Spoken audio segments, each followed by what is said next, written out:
Bueno, el Señor Jesucristo les bendiga a todos en esta mañana. Muy buenos días para todos. Le damos gracias al Señor entonces por esta oportunidad que nos permite una vez más de reunirnos, de congregarnos en su nombre y de poder meditar en su palabra, ¿cierto? Recordando la oración mañana de 5 a 7 de la mañana. Vamos a seguir orando por este lugar, por estos proyectos que tenemos respecto a la obra también en esta ciudad de Mar del Plata, este barrio de Autódromo y Belgrano, ¿cierto? Amén. Que el Señor sea obrando en este lugar y que podamos ser de bendición para este sector, que el reino de los cielos sea establecido allí donde estamos edificando este lugar de predicación, en este autódromo, y bueno, también orando al Señor que Él sea abriéndonos puertas, proveyéndonos los recursos para construir esto que necesitamos también, para que su nombre sea exaltado y para que la palabra del Señor corra y sea glorificada. Amén. Bueno, vamos entonces a leer la palabra en el libro del profeta Jeremías, capítulo 9. Jeremías capítulo 9.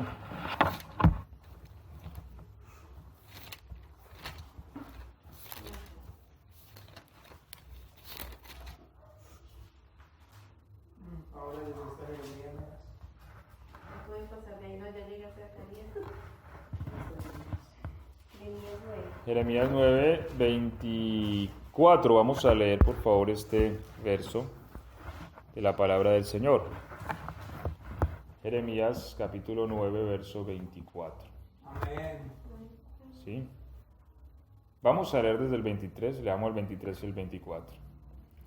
Así dijo Jehová: no se alabe el sabio en su sabiduría, ni en su valentía se alabe el valiente, ni el rico se alabe en su riqueza. Mas alábese en esto el que se hubiere de alabar, en entenderme y conocerme, que yo soy Jehová, que hago misericordia, juicio y justicia en la tierra, porque estas cosas quiero, dice Jehová. Amén. Demos gloria al nombre de Jesús. Amén. Siéntese, por favor, estén cómodos. Vamos a continuar entonces y vamos a empezar en esta mañana una serie de temas respecto a la naturaleza de Dios. Sí, bueno, hemos leído aquí en Jeremías, porque quisiera rescatar una frase de este texto, y es que la gloria del hombre es el conocimiento de Dios. ¿Sí? No se trata de tener sabiduría, no se trata de tener valentía, no se trata de tener riquezas, no. La Biblia dice que no se alabe el sabio en su sabiduría, ¿cierto? Ni el valiente en su valentía, ni tampoco se alabe el rico en su riqueza, sino que hay una razón en la cual se ha de alabar el hombre, en entender y conocer a Dios. Cuando el hombre entiende y conoce a Dios, entonces tiene razones para alabarse, porque esa es nuestra gloria. Así que bueno, vamos a iniciar con la ayuda de Dios esta serie de temas que empezamos hoy respecto a Dios, respecto a su naturaleza, respecto a lo que Él es, conforme nos lo revelan las Escrituras, porque esta es nuestra gloria y nuestra alabanza, conocer al Señor. Entonces vamos a estar aclarando ciertos temas que a veces también se suscitan duda en medio de la iglesia, y vamos a ir hablando respecto a lo que es la unicidad de Dios. Hay ciertas preguntas también que surgen respecto a esto: ¿por qué Dios dice hagamos? ¿Por qué Dios dice descendamos? ¿Por qué Dios dice quién irá por nosotros? En fin, vamos a ir respondiendo muchas preguntas respecto a lo que la Biblia dice en cuanto a Dios. ¿sí? Porque el cristianismo, el cristianismo tiene dos divisiones principales, ¿no? Que es lo que se conoce como la unicidad y como lo que es la Trinidad. Esta es una de las causantes que ha hecho que el cristianismo se divida en dos ríos principales, donde unos no aceptan este y estos no aceptan aquello. Y bueno, el punto de conciliación es tan amplio que sencillamente se empezó a dispersar lo que es la enseñanza bíblica, ¿sí? Eso entre otras cosas.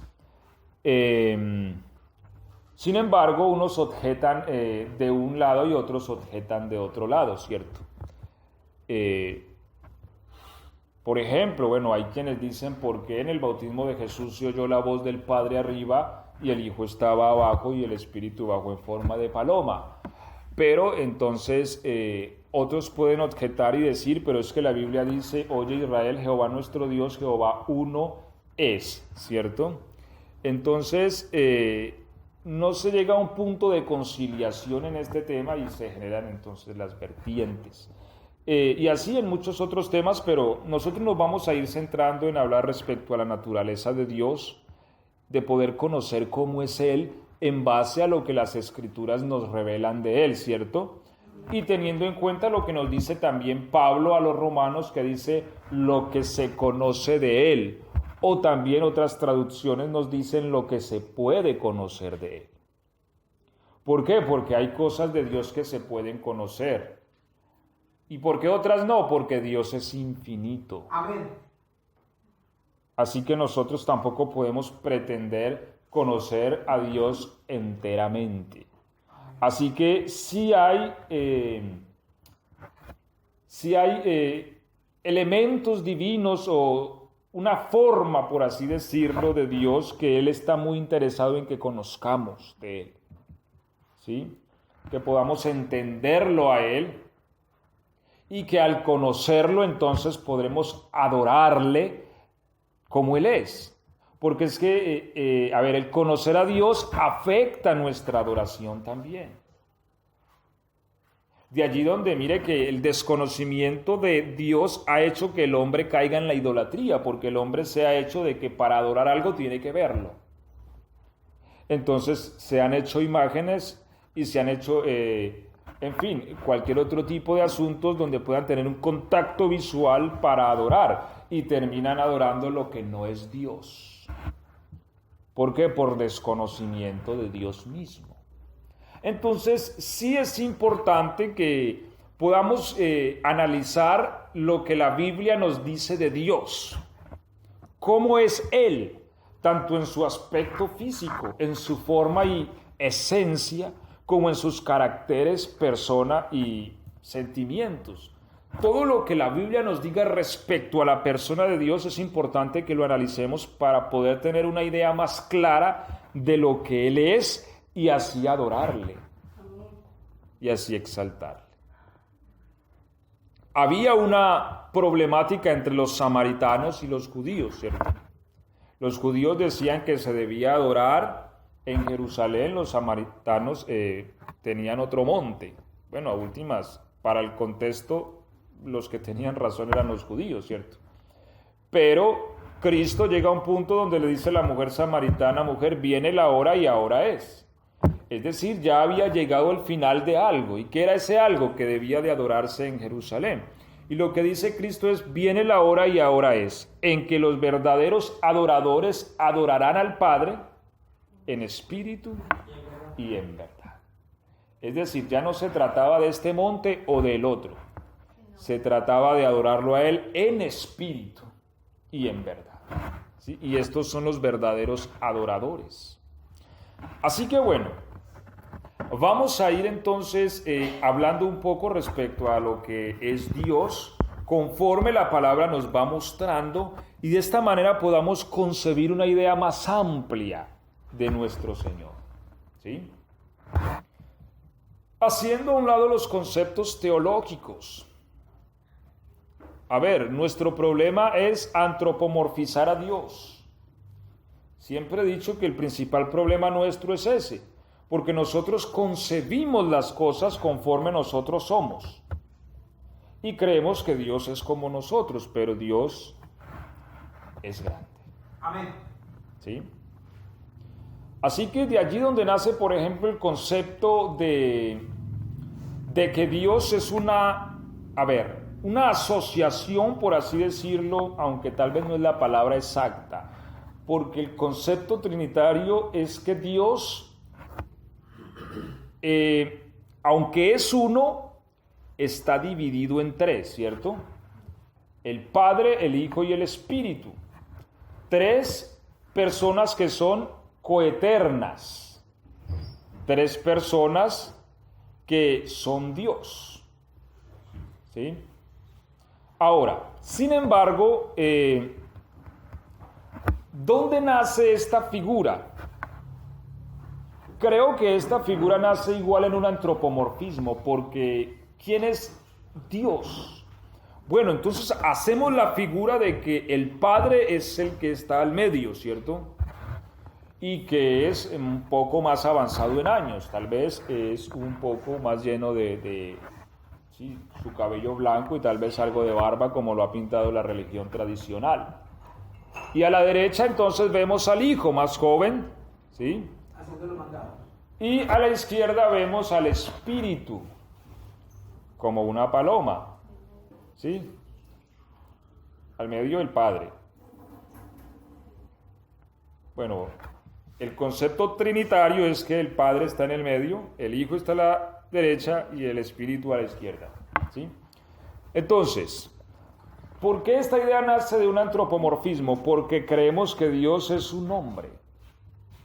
O porque creemos que Dios tiene manos y pies como nosotros. ¿Sí? O porque creemos que Dios, no sé qué podemos creer,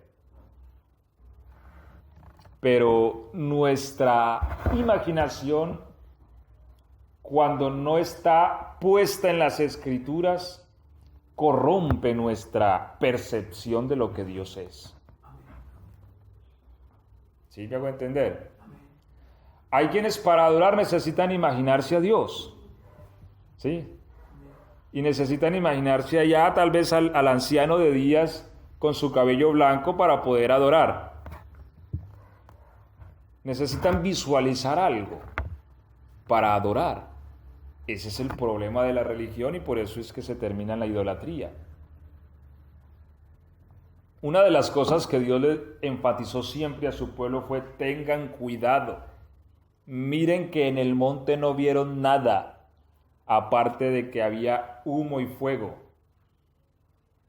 y no hagan imágenes de nada, porque el ser humano siempre busca tener un contacto visual para poder hacerse una idea de Dios. Entonces, si a Dios no le ve forma, como que tiene cabeza, manos y pies, entonces ¿qué adoro? Y por eso entonces se han tallado imágenes de madera, de fundición, de metal, para presentarle adoración y terminan adorando lo que no es Dios. ¿Por qué? Porque la imaginación del hombre corrompe la concepción de la realidad de Dios. Así que no se trata de nosotros ver a Dios como que Él es una persona y que al lado de Él hay otra y al otro lado hay otra, ¿sí? Porque esa no es la forma de Dios. Y ahorita vamos a hablar un poco sobre eso.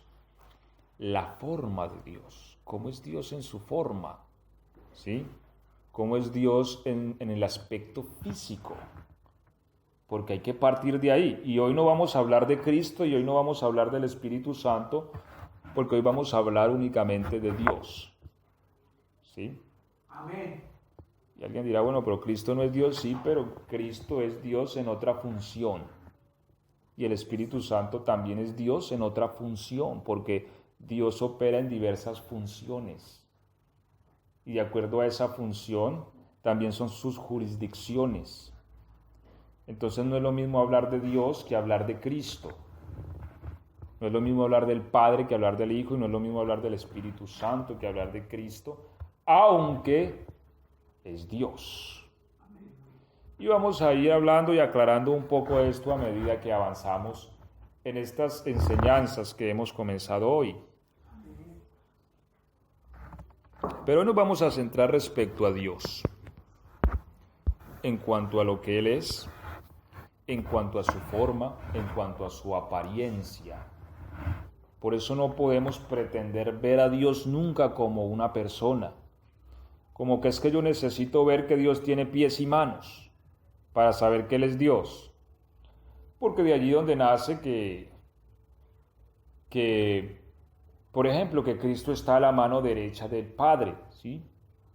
Aunque bíblicamente la Biblia nunca dice que Jesús esté a la diestra del Padre, ¿cierto? La Biblia dice que Jesús está a la diestra de Dios. Y es diferente la palabra Dios a la palabra Padre. Es distinto porque la palabra Dios significa ser supremo, mientras que la palabra Padre es uno que ha engendrado un hijo, ¿sí? Entonces es muy diferente decir que Jesús está a la diestra del Padre, cosa que la Biblia no dice, a decir que Jesús está a la diestra de Dios, que es distinto. Por eso, a ver, es importante prestar atención a la terminología bíblica, porque aunque la Biblia habla de Dios Padre, nunca habla de Dios Hijo. Nunca. Ese término no existe en la Biblia. ¿Por qué? Porque no puede existir un Dios Hijo. Miren lo complejo del asunto. ¿Por qué? Porque una de las cualidades de Dios es que es eterno. Entonces, Dios es eterno. Pero cuando hablamos de hijo, no podemos hablar de una eternidad, porque para alguien ser hijo tuvo que haber tenido un nacimiento. No es posible que haya un hijo eterno, porque entonces, ¿cómo vino a ser hijo? ¿Cierto? ¿Cómo vino a ser hijo Dios? Si no es naciendo, teniendo un principio. Bueno, Colosenses dice que Cristo, y bueno, aunque no vamos a hablar de Cristo, pero ya estoy hablando de Cristo. Colosenses dice que Cristo es el primogénito de toda creación. ¿Qué significa la palabra primogénito? Primero en un orden. A ver, yo he escuchado enseñanzas que insisten que cuando Pablo habla a los colosenses y dice que Jesús es el primogénito, que Cristo es el primogénito de toda la creación, no quiere decir que es el primero en un orden, sino que es el primero en importancia. Pero, a ver, las palabras son claras. Primo de primero, génito de gen. Más que de importancia es gen, descendencia, genética. Él es el primero de la creación. Y como primero tiene que tener un principio. ¿Sí? Entonces sí hay un principio en Cristo, mientras que en Dios no. Eso es importante tenerlo en cuenta. Por eso la Biblia no llama al Hijo Dios Hijo, sino el Hijo de Dios, que es distinto. ¿Llego a entender? Porque si dice Dios Hijo, quiere decir que el Hijo es Dios. Pero si decimos que el Hijo de Dios, es que Dios engendró un Hijo. No sé si me hago entender o estoy muy confuso con el tema. Pero bueno, no quiero confundirlos porque este tema lo vamos a enfatizar más ampliamente en otras ocasiones, en las próximas semanas, respecto a lo que es Dios en Cristo.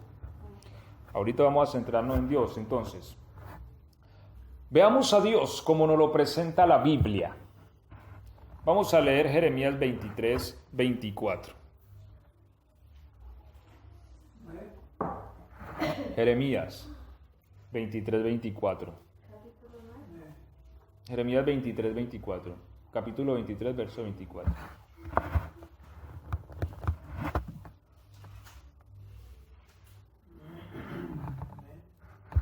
¿Cómo dice en su Biblia? Si un hombre se oculta en escondrijo, ¿no le veré yo acaso? Dice el Señor. ¿Es que los cielos y la tierra no los lleno yo? Dice el Señor. Amén. ¿Se ocultará alguno, dice Jehová, en escondrijos que yo no lo vea? ¿No lleno yo, dice Jehová, el cielo y la tierra? Bueno, partamos de allí entonces y tratemos de conceptualizar esto que nos está diciendo las Escrituras. Hermano, perdón, me repite el versículo, por favor. 23-24. Jeremías. Ajá. Ya, se ocultará alguno. Sí, no. Entonces, nos dice las Escrituras aquí algo, que Él llena, ¿qué? Los cielos y la tierra.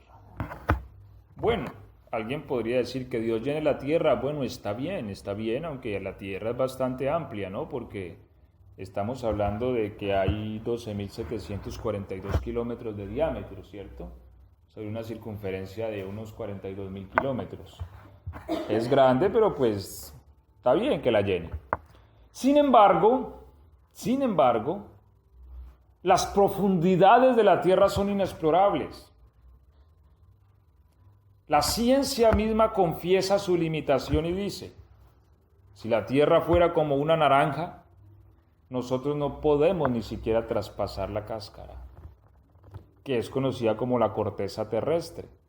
Creo que tiene unos 30 y algo de kilómetros, si no es más. Bueno, no tengo el dato preciso, pero la mera corteza terrestre, creo que quien cavó más hondamente fue Rusia y cavó unos 14 punto y algo de kilómetros.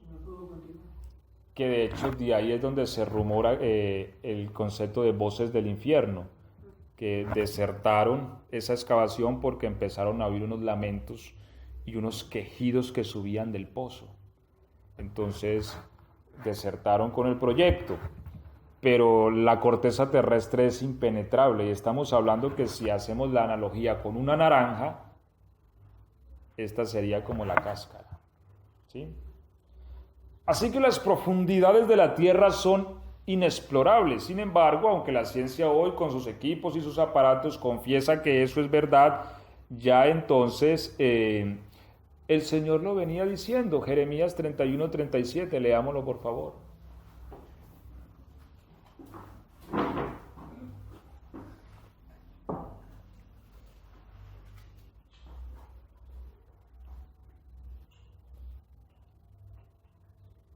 Así ha dicho el Señor, si los cielos arriba se pueden medir y explorarse abajo los fundamentos de la tierra, también yo desecharé toda la descendencia de Israel por todo lo que hicieron, dice el Señor. Amén.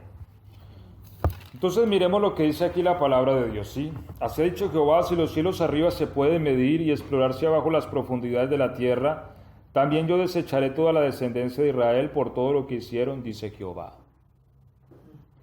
Es decir, Dios no va a desechar a su pueblo.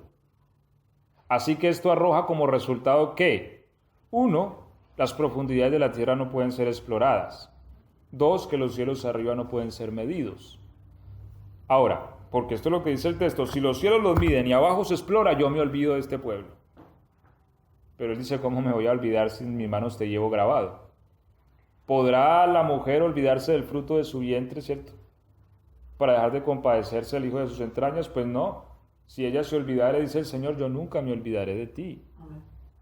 Así que eso nos arroja como resultado que ni puede ser explorada las profundidades del mundo, ni arriba los cielos. Ahora, Dios llena la tierra. Amén. No solamente arriba, sino abajo también.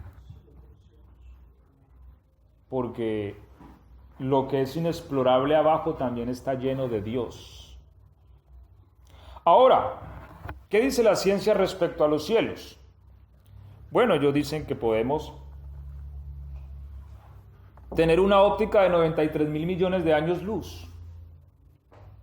¿Qué es esto? ¿Qué quiere decir esto? A ver, ¿qué es un año luz? Un año luz es el tiempo que recorre la luz en un año, ¿cierto? ¿A qué velocidad? A 300.000 kilómetros por segundo. ¿Qué velocidad es esa? Es el equivalente a darle la vuelta a la Tierra 7 veces en un segundo. ¿Sí? A esa velocidad, andando 93.000 millones de años, hasta ahí dice la ciencia que podemos observar el universo. No sabemos más de allá que hay. Es decir, el ser humano solo puede observar hasta ahí. Es lo que ellos llaman el universo observable. 93.000 millones de años luz. Sin embargo, Dios ya nos dice en Jeremías 31:37 que los cielos no pueden ser medidos. ¿Sí? Amén. O sea, podrá la ciencia decir, podemos ver 93.000 millones de años luz. Pero ya, es lo que pueden ver, no es lo que existe. Hay quienes dicen que ese es el universo, hay quienes dicen que hay más, hay quienes dicen que hay inclusive más universos, llaman multiversos. En fin, no son más que especulaciones de imaginación humana. Lo cierto es que la Biblia dice que los cielos no pueden ser medidos. ¿Y si la palabra? Si la palabra lo dice, así es. ¿Sí? Por eso yo he dicho que el libro de todas las ciencias es este. Amén. Y hace bien el hombre prestar atención a lo que está escrito. Entonces, dice el Señor que Él lo llena todo. Él llena el cielo y Él llena la tierra.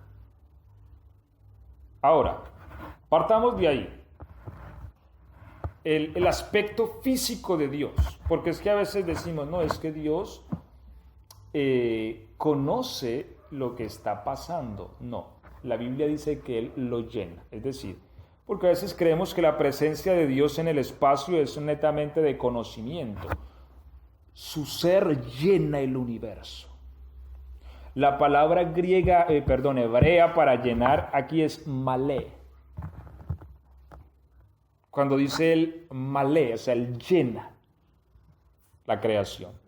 Se traduce como abastece, colma. ¿Qué es colmar? Colmar es cuando usted empieza a echarle agua a un vaso y se pone a hablar y se despista, ¿cierto? Y después ve que el agua se le empieza a regar por los bordes del vaso. Eso es colmar.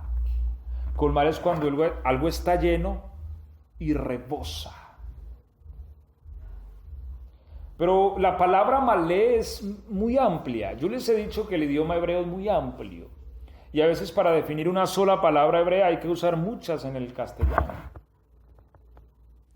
Y dentro de lo que esa palabra traduce es eso, abastecer. Es decir, no solamente es una llenura de colmar, sino que también es de abastecer, que sustenta. Es decir, si su presencia se retira de la creación, el sistema atómico mismo y molecular de la creación se desbarata y se hace trizas. Él sustenta la creación en Él. Es donde surgen tantas preguntas y cosas que se hace la humanidad y la ciencia de que por qué esto. Es más, según un estudio que se hizo y que veía hace días respecto a la física, no se explicaban cómo el universo se sostiene, porque matemáticamente el universo no debería de existir. O sea, debería desbaratarse en un momento. Y así como cuando uno tiene un castillito de naipes y se viene al suelo. Matemáticamente eso era lo que le debería pasar al universo. ¿Por qué se sustenta? Porque Él llena, sustenta el universo. Amén. Entonces, claro, cuando uno quita a Dios de la ecuación no le funcionan las cosas, ¿cierto? Pero cuando Dios está allí,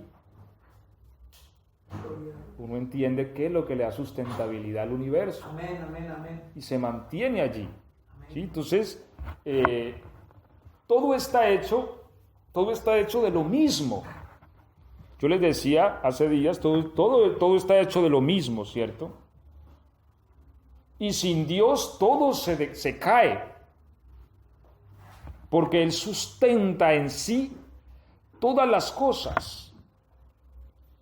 ¿Qué más quiere decir esta palabra? Completar. Completar ya sabemos que es cuando a algo le falta y entonces completamos lo que le hace falta, ¿cierto? ¿Qué más traduce esta palabra? Desbordar, que es muy parecida a colmar. Volvemos al ejemplo del agua. ¿Qué más? Saciar. ¿Qué más? Suministrar. Partiendo de lo que nos dice Jeremías, lo que nos dice el Señor en Jeremías 23, 24, entonces entendemos que podemos usar cualquiera de estas palabras: completa, desborda, sacia, suministra, colma, abastece los cielos y la tierra. Todo lo llena. ¿Sí? Ahora, ¿qué dice Pablo en el capítulo 17 y el verso 28 de Hechos? Perdón, Pablo no, este es Lucas, escritor. Pero sí es Pablo, creo, es Pablo el que estaba disertando aquí. Aunque el escritor es Lucas, creo que la disertación es de Pablo, del capítulo 17 y el verso 28 de Hechos. 17, 28 de Hechos de los Apóstoles. Ya que en él vivimos, nos movemos y existimos, como alguno de vuestros poetas ha dicho también, porque somos de su linaje. Ok. Lo que leamos desde el 27 para que entendamos mejor la idea, por favor. ¿Para qué buscasen a Dios y a ver si buscando a tiendas lo podrían encontrar, aunque no está lejos de cada uno de nosotros, ya que en él vivimos, nos movemos y existimos, como alguno de vuestros poetas ha dicho bien, porque somos de su linaje? Amén. Entonces aquí vemos que Dios quiere que le busquemos, dice acá, entonces el mensaje de Pablo dice,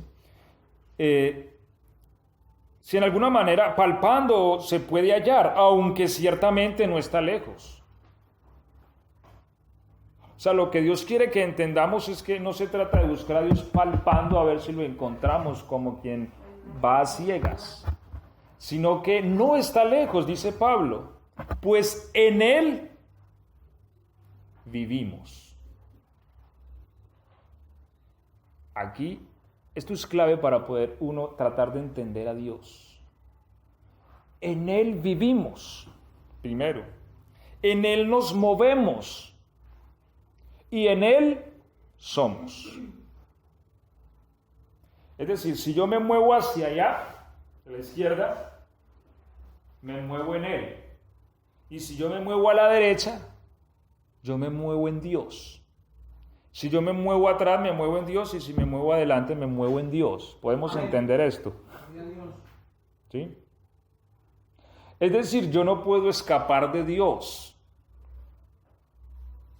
Yo estoy dentro de Él. Eso es lo que quiere decir Juan cuando escribe en el capítulo 1, en Él fueron hechas todas las cosas. Quiere decir que el espacio en el que todo está dentro de Dios, porque Él es más grande que eso. Miren, y allí donde Dios es invisible, que es lo que dice Juan. ¿Por qué Dios es invisible? Porque no lo podemos ver, porque estamos dentro de Él. Habría que salir de Dios y irnos a una distancia muy, muy distante para poderlo ver. Y eso es imposible. ¿Sí? ¿Sí me hago entender? Porque Él lo llena todo. Todo el sistema de la creación se mantiene en Él. Si algo sale de Él, se desbarata.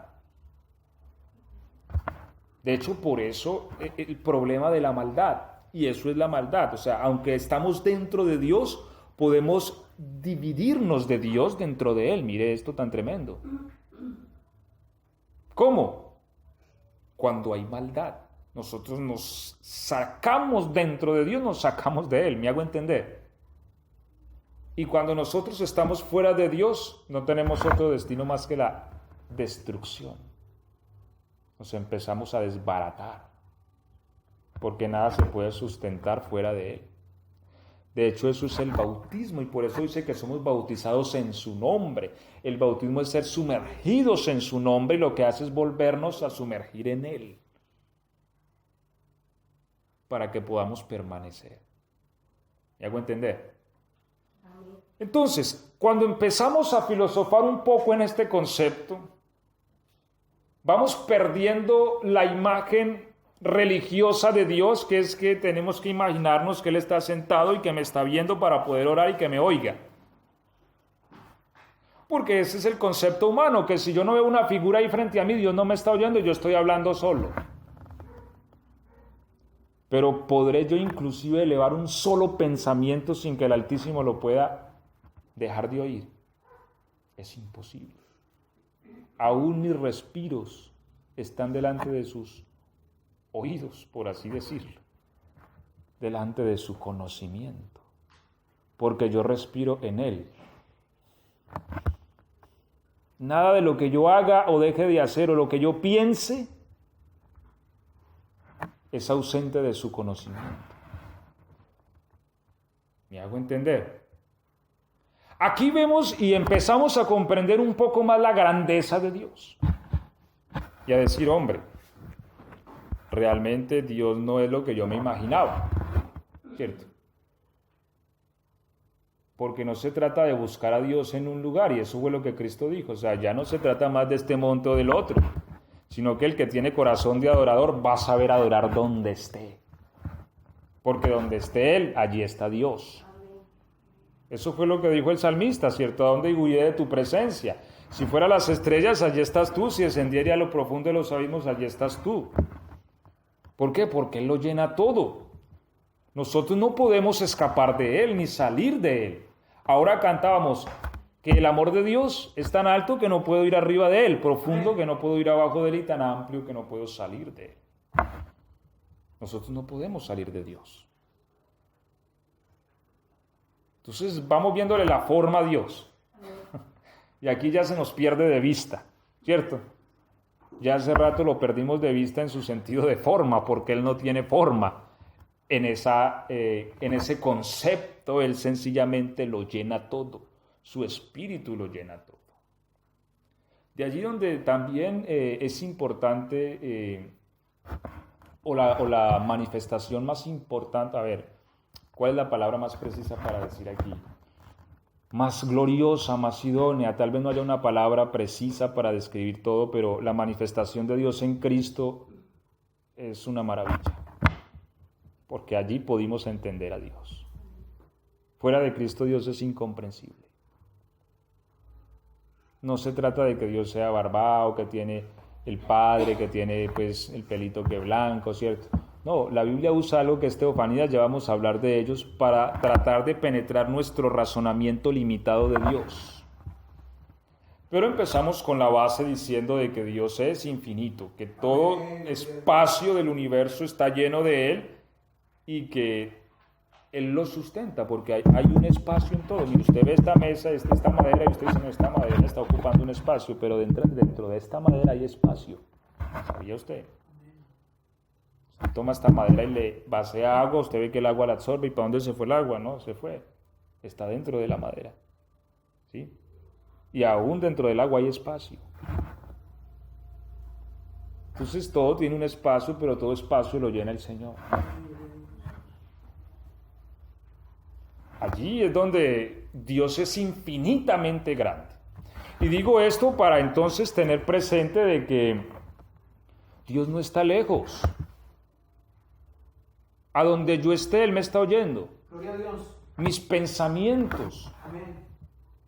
están descubiertos delante de Él. Amén. Porque ni siquiera mi interior puede escapar de Dios. Todo Él lo sabe y lo llena. Él lo ve. Así que cuando nosotros tenemos esto claro, sabemos que basta con en donde esté decir, Señor, te alabo. Amén. Y esto es suficiente para saber que Él ya me escuchó. Gloria a Dios. Lo que pasa es que cuando nuestra fe es infante y es niña, nosotros queremos cerrar los ojos e imaginarnos a Dios como que ahí está. Sí.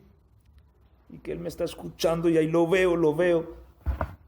No se trata de eso. Dios es más grande. Amén. Sencillamente, lo que hablemos, lo que pensemos, ya está en su conocimiento.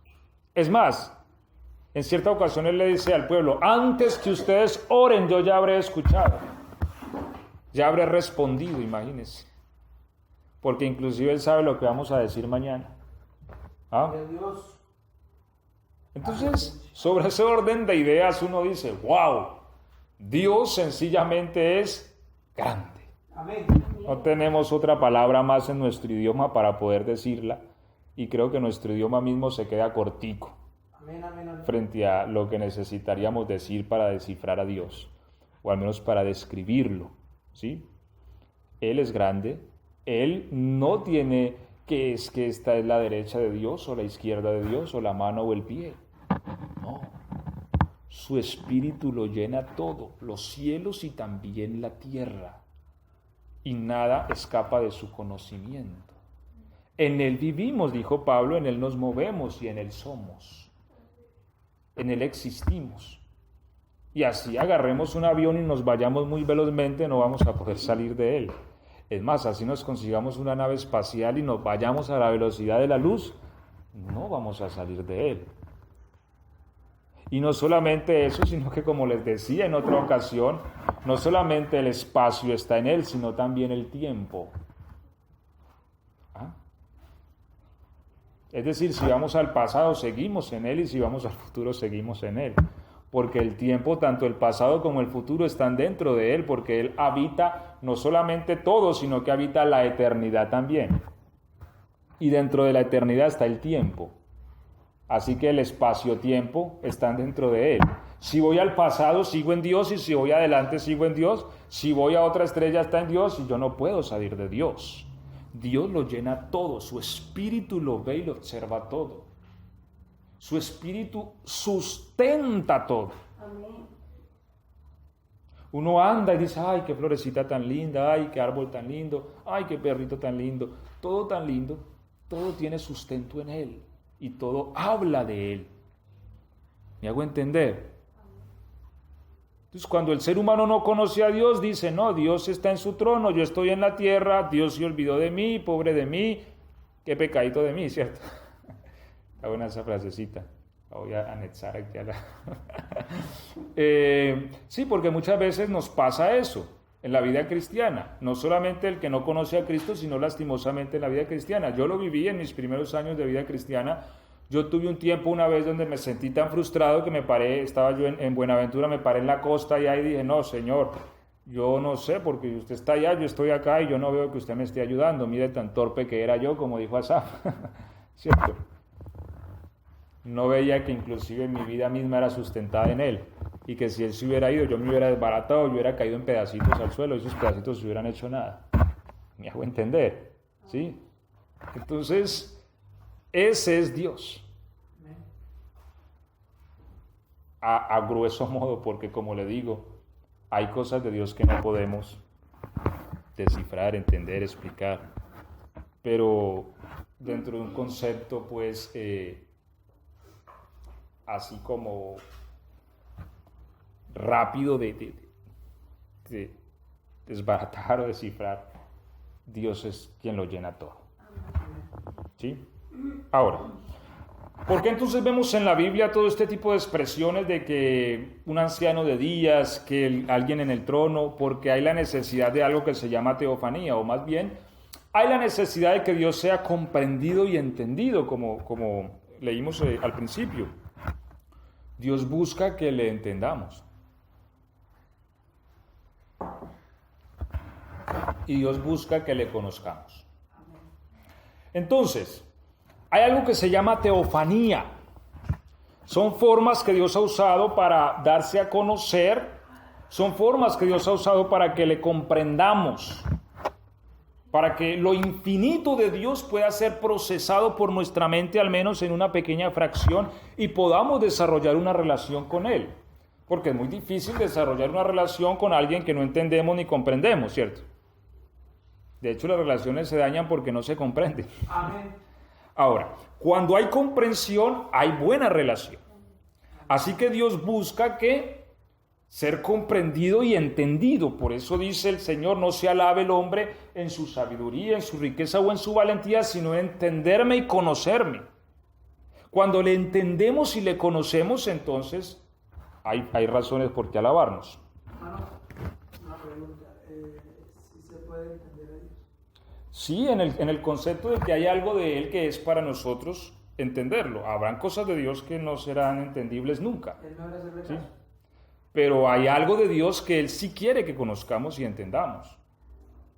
O sea, Dios es infinito y en ese ser infinito, pues, entender el infinito tal vez no lo vamos a comprender en su plenitud, pero sí hay muchos elementos divinos o hay una expresión divina para nosotros que Dios quiere que entendamos y comprendamos. Ahora, dentro de estos de la teofanía son formas que Él ha usado para poderse dar a entender. Una de ellas es palabra de Jehová.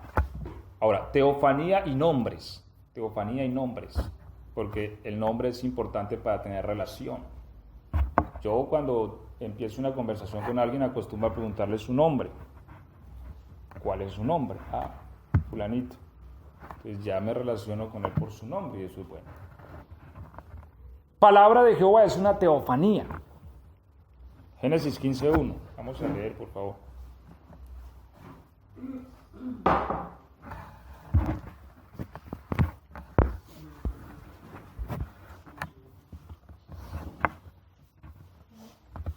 ¿Cómo dice allí Génesis 15:1? Después de estas cosas, vino la palabra de Jehová a Abraham en visión diciendo: no temas, Abraham, yo soy tu escudo y tu galardón será sobremanera grande. Amén. Entonces, aquí vemos una de las formas en que Dios empezó a manifestarse a los hombres. Por una teofanía llamada palabra de Jehová. ¿En qué consistía? En una voz que hablaba, ¿cierto? Por visión, por sueño o sencillamente le hablaba a la persona muy despierta, como estaba Samuel cuando el Señor lo llamó. ¿Sí? ¿Y en qué consistía esta teofanía? En un sistema de lenguaje que se puede comprender por la mente. Y Dios comenzaba a hablar con la persona, como habla una persona con otra. ¿Sí me hago entender? Entonces, de esta forma Dios empezó a expresar su voluntad a los hombres. Vemos que Dios le habló a Abraham, vemos que Dios le habló a Moisés, vemos que Dios le habló a Samuel y en fin, a muchos más les habló por medio de esta manifestación conocida como palabra de Jehová. Oían la voz de Dios. No veían nada, pero oían la voz de Dios. Y de esta forma empezaron a conocerle y a comprenderle. O sea, de que Dios en su aspecto tan infinito empezara a ser más comprensible. Ahora ya me habla y le entiendo. ¿Qué quiere? ¿Qué busca de mí? Adán, ¿dónde estás tú? Adán, Enoc también se relacionó con Dios como profeta. Y en Éxodo 6:3 vamos a ver acá algunos nombres con los que él se ha dado a conocer. Sí, Éxodo 6:3. Y aparecí a Abraham, a Isaac y a Jacob como Dios omnipotente, mas en el nombre Jehová no me di a conocer a ellos. Bueno, aquí hay dos nombres que él dio a conocer. 6:3.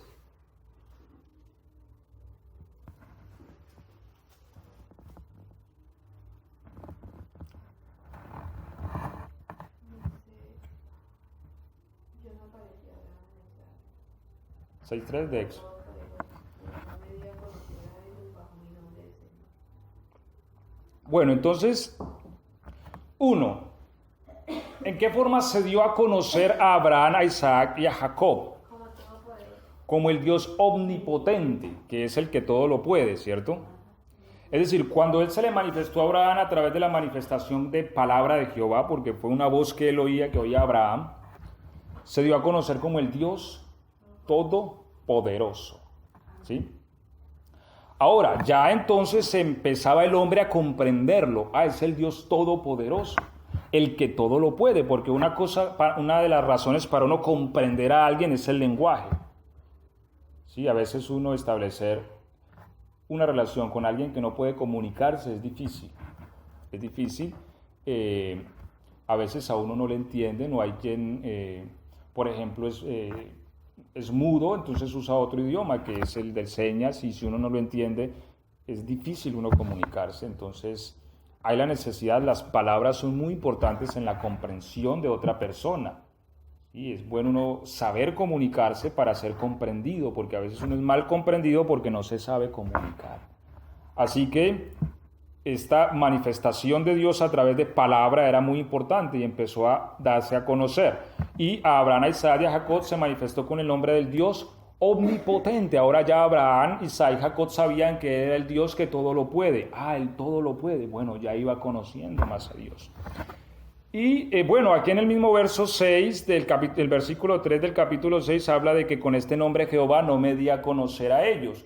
Bueno, con este nombre se da a conocer a Moisés, es el nombre del pacto del pueblo.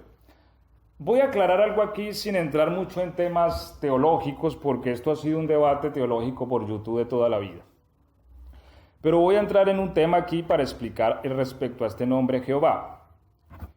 ¿Por qué el nombre Jehová realmente en el texto hebreo es YHWH? 1. Por la solemnidad del nombre.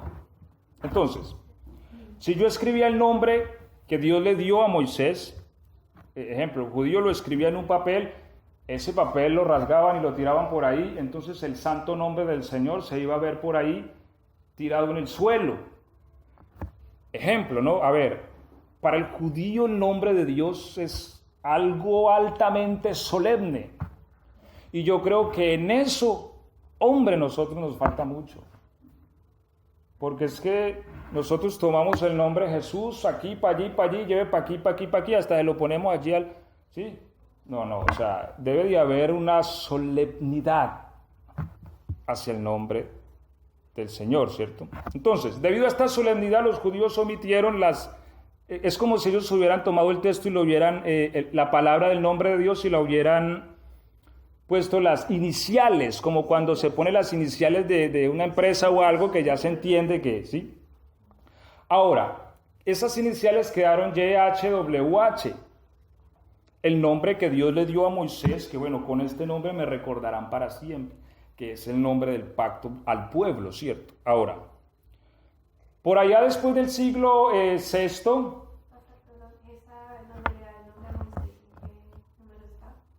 6.3, donde leímos, de Éxodo. ¿Por qué? Porque, a ver, aunque unas traducciones de la Biblia omiten la palabra Jehová por Señor, dentro del contexto escritural no coincide. Claro, porque él dice, con este nombre, porque me di a conocer con el nombre Señor. Ahora, Señor no es un nombre. Lo que pasa es que la traducción Dios habla hoy omite Pero no me di a conocer, es que acá dice no me di a conocer. con el nombre.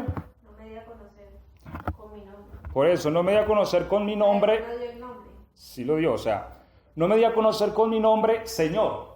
O no me di a conocer con mi nombre el Señor. Entonces, quitan la palabra del nombre y ponen la palabra el Señor. Es lo que hacen. Ahora, ¿por qué en estas traducciones se usa esto? Porque se llega a una conclusión. Como desconocemos, ¿ah? Porque no hay cómo interpretarlo. Porque como se desconocía las vocales que iban dentro, entonces algunos eruditos de la Biblia dicen, no, como desconocemos las vocales que van dentro, pongamos la palabra Señor. Ahora, no está mal decir Señor allí, lo que pasa es que la palabra Señor tampoco puede darle la magnitud al nombre que se le dio, porque según los eruditos hebreos, este nombre lo que quiere decir es yo soy, o el viviente, o el que era, el que es y el que vendrá, ¿sí? Entonces ellos llegan a una conclusión que su pronunciación más similar es Yahweh. Por eso es muy común en versiones judías que lo llaman Yahweh Sabaoth, para darle profundidad a lo que el texto quiere decir, porque cambiarla por la palabra Señor, aunque no es irreverente, pero tampoco se puede, la palabra Señor no toca la profundidad de su nombre. ¿Sí? Ahora, ¿dónde nace el nombre Jehová? Y esto pues así a grosso modo lo tocamos como para tenerlo claro. ¿Por qué lo digo? A ver, porque es que vuelvo a YouTube porque he visto mucho en YouTube que el nombre Jehová es del dios fulano, hasta de demonio han dicho. Y yo creo que allí también hay una falta de respeto a algo. ¿Por qué? ¿Dónde nace el nombre Jehová realmente? Adonai es la palabra Señor, ¿sí? O sea, la palabra que se traduce Señor es Adonai. Los judíos dejaron de pronunciar su nombre y más bien le decían Señor o Adonai, ¿sí? Adonai por respeto a su nombre. Entonces los eruditos después del siglo VI veían la necesidad de que allí había de ir un nombre. Entonces, ¿qué hacen? Toman la YHWH y lo unen al nombre Adonai. Es decir, toman la palabra Señor y toman las raíces del nombre y las fusionan, ¿sí? Y esto daba Yahweh. A ver, la A, Adonai. A-O-A, ¿sí? Entonces esto daba Jehová, ¿sí?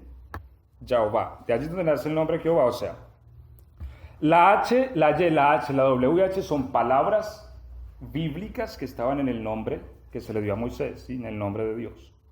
Ellos las ponen sin dejarlas, toman también la palabra Señor y para no poner únicamente Señor y quitar el nombre, porque creerían que faltaba, o para no poner YHW, que es impronunciable, y no Señor, entonces vamos a darle pronunciabilidad, ¿cierto?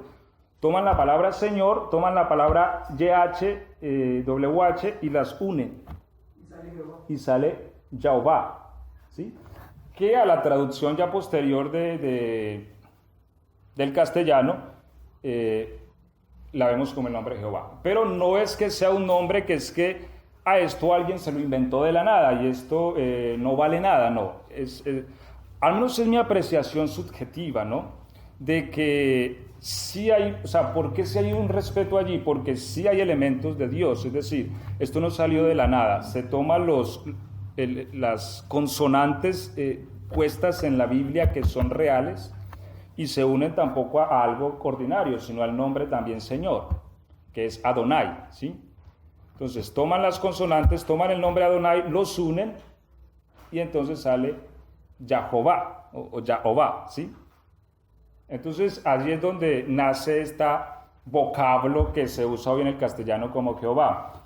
En ese orden de ideas no es tampoco algo meramente así que lo pusieron ahí por ponerlo y no vale. Creo que tiene un valor porque allí hay implícito también fusiones de lo que es Dios, ¿sí?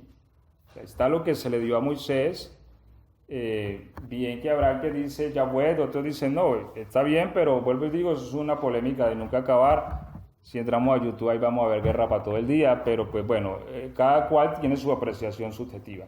Mi apreciación es la que yo les presento, o sea, el hecho de que allí estén las iniciales estas y de que se tome, o se complete justo con la palabra Señor o el Adonai que ellos llamaban los judíos, no se está ni tomando cosas que no son o que son inventadas de algún lado, sino que solo se hace como la palabra Jesucristo, ¿no? Que es una asociación de Jesús, quien es el Cristo, la toman, la unen y la vuelven Jesucristo, pero pues que Jesús es su nombre y Cristo es su oficio, ¿me hago entender? Algo así, pero no es precisamente el ejemplo más preciso, pero es algo así. Y en los salmos que también se usa una abreviación que coloca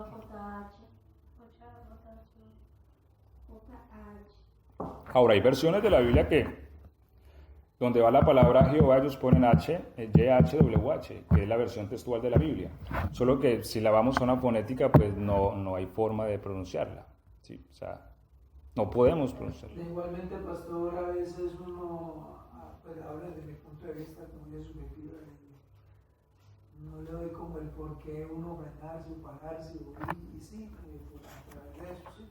Sí, es verdad. Cuando Dios dice omnipotente y lo lleno todo cielos, tierra, transforma mi vida, transforma mi casa, mi hogar, entonces dice, ¿por qué?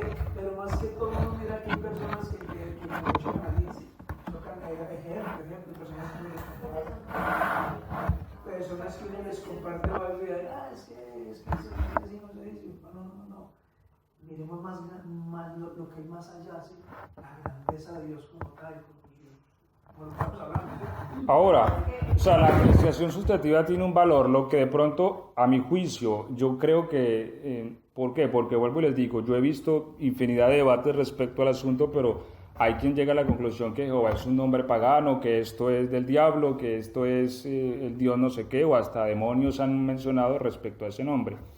Yo eso no lo comparto porque yo creo que el nombre Jehová no sale tampoco de la nada, ¿sí? O sea, hay bases, es decir, los eruditos no tomaron eso tampoco de que un capricho hagamos esto, sino que ellos toman cosas solemnes, como lo es YHWH, que es algo muy solemne, el nombre con el que ni siquiera los judíos se atrevían a pronunciar, y toman la palabra Adonai porque querían darle una pronunciación al nombre, ¿cierto? O sea, no querían dejar únicamente la palabra Señor porque no llena lo que está el texto queriendo decir, pero toman la palabra Señor y realmente este nombre es una fusión de esto, Señor y el tetragramatón que se conoció. Pues tomamos el tetragramatón y tomamos Señor y vamos a darle una pronunciación al nombre. Entonces, algo que se hizo, pienso yo, con respeto y reverencia, tampoco fue algo que venga aquí o malintencionado, no. Pero bueno, a últimas sabemos que tenemos nosotros un nombre de un pacto también y es Jesús, el Cristo, ¿cierto? Pero sin decir pues que, sin socavar que es que Jehová es algo que no vale o que sencillamente me va y me viene. Mi apreciación subjetiva es que ahí hay elementos solemnes mezclados y el decir Dios Todopoderoso también estamos refiriéndonos a Él. A Él, claro. Entonces yo no sé, al menos en mi caso, yo leo Jehová y sé que me estoy refiriendo a Él y a nadie más, y si es el Dios Todopoderoso también, si es el Adonai también, si es el... Sí, entonces, y sé que en todo eso converge en Jesús y Él es mi Dios. ¿Sí? Vamos a concluir aquí, ya se ha terminado el tiempo y vamos a darle gracias a Dios por su palabra y bueno, continuamos la próxima semana.